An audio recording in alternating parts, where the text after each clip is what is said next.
Good evening.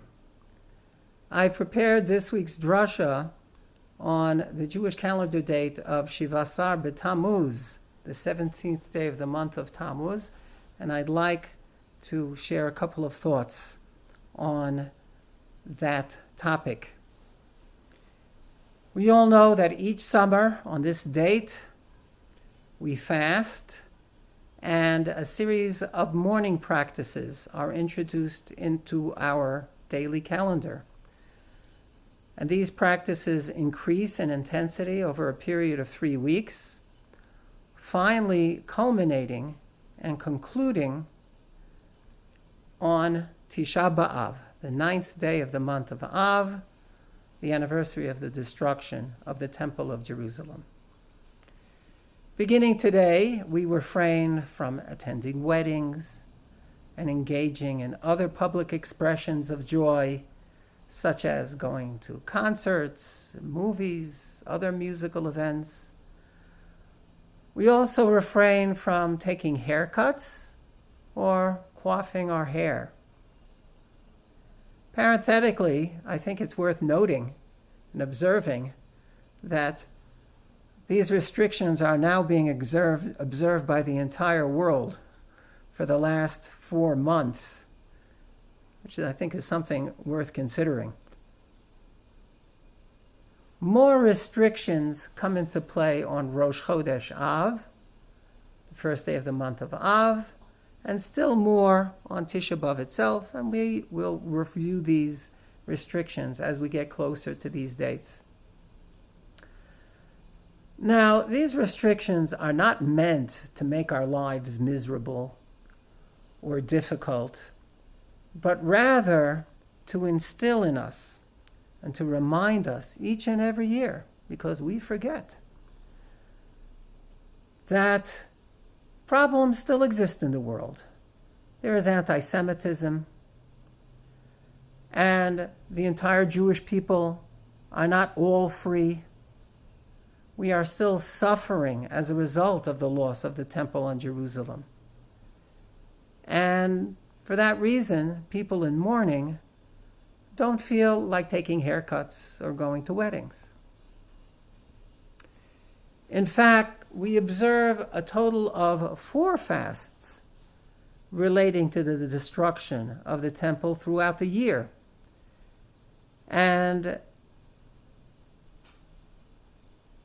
we still cry over the exile which we still experience to this day.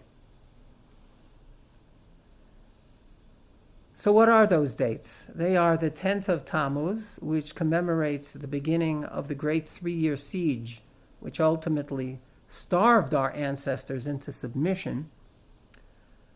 The 17th of Tammuz marks the breaching of the heavy walls of Jerusalem, and finally the capture of the Temple Mount and the destruction of the temple itself on Tisha B'Av. There is a 4th fast, which I'm not going to talk about, that occurs the day after Rosh Hashanah, and we'll speak about that as we get closer to Rosh Hashanah. But I'd like to focus our attention on these other 3 fasts. Now, it's easy to understand why we observe the beginning of the siege of Jerusalem, the 10th of Tevet. After all, that was the beginning of all the disaster.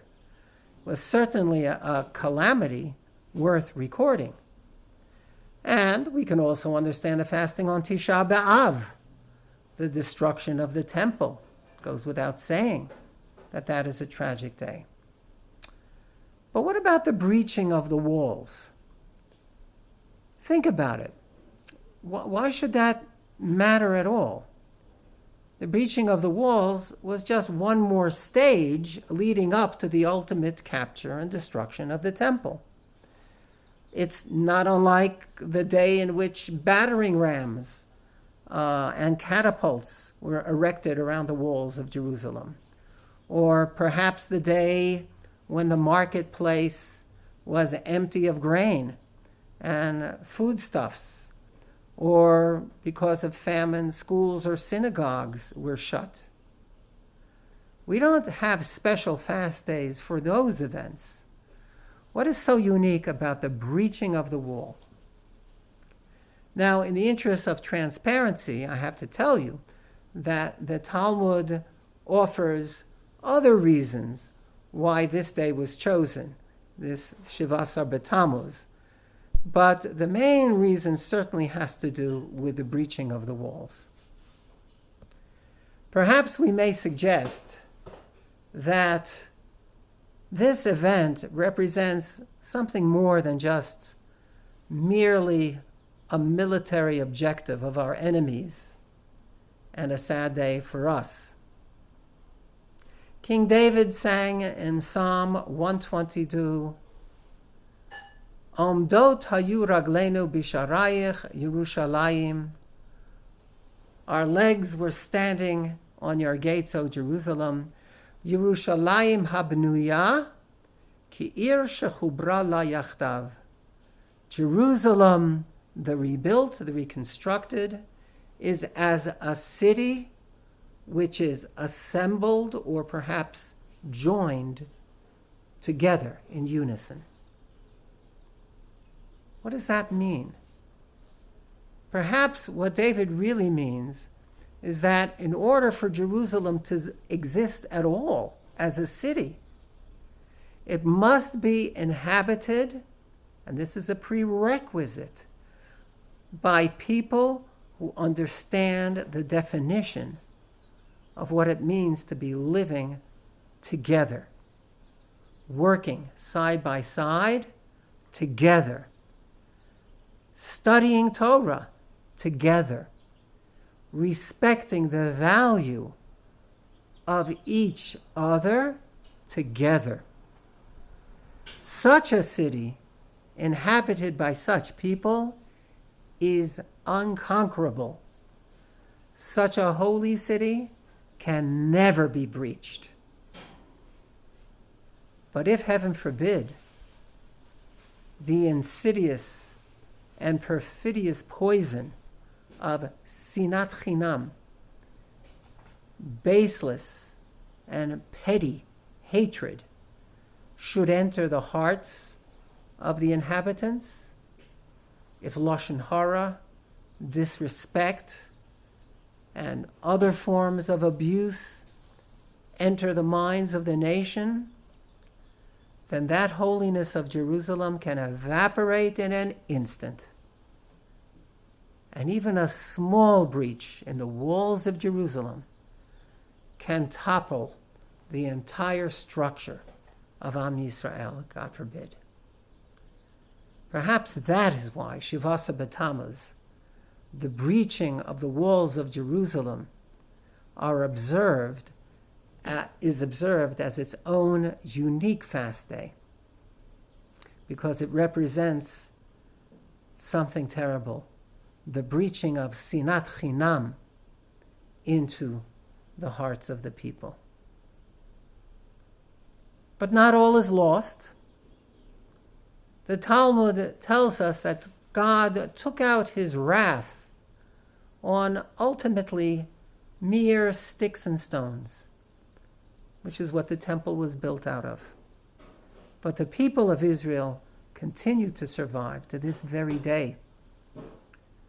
We are given the capacity to correct our ways and not only survive, but thrive and achieve that holiness of the city of Jerusalem once again.